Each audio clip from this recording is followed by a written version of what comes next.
In 1776, there were no handbooks on how to build a government or how to raise children. Ironically, books on these subjects all contain the same social principles as they both deal with children. Jefferson, Franklin, and Adams scoured the world for books to guide them when they composed our Constitution. All they really needed to study was the psychology and behavior patterns of children. Our founders were experienced in raising a family and working in politics. Their conclusions were based on their understanding of the family dynamics, human nature, beliefs in a God-centered morality, and the Ten Commandments. They also realized the approach they were taking was untested and revolutionary, with a fear of unintended consequences being more wars, societal conflicts, and dysfunctional families. Greek scholars concluded democracy was the best match for the human condition. Not since the time of Christ was there an opportunity to establish a new country on a virgin continent completely isolated from the bad influences of the civilized world. America's birth was God-sent, with our founders realizing the opportunity to create a government of the people, by the people, and for the people would never come again. They also knew they did not want a monarchy or dictatorship, and they were aware of the dangers of a democracy. A democracy gives the people all the tools to destroy the government: freedom of speech, free press, and the ability to vote the country into bankruptcy.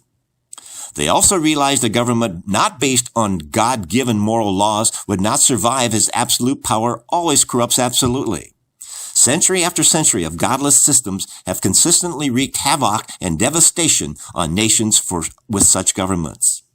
In a democracy, politicians always fear organized factions, where shared political power can evolve into outspoken mobs, ruled by a self-declared majority. Does this sound familiar?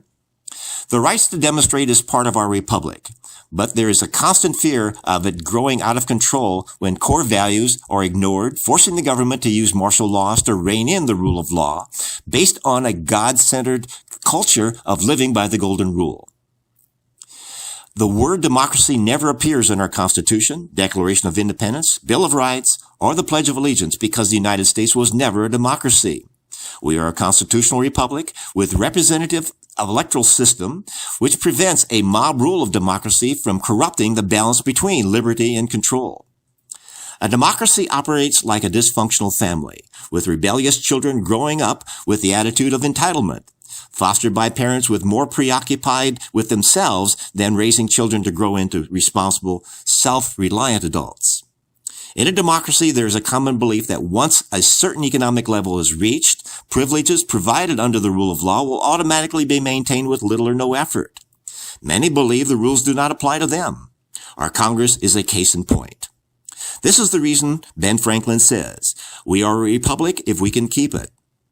As governing systems mature, they destabilize and transition into dictatorships with authoritarian rule. As any system ages out, a new government is formed and the social experiment repeats.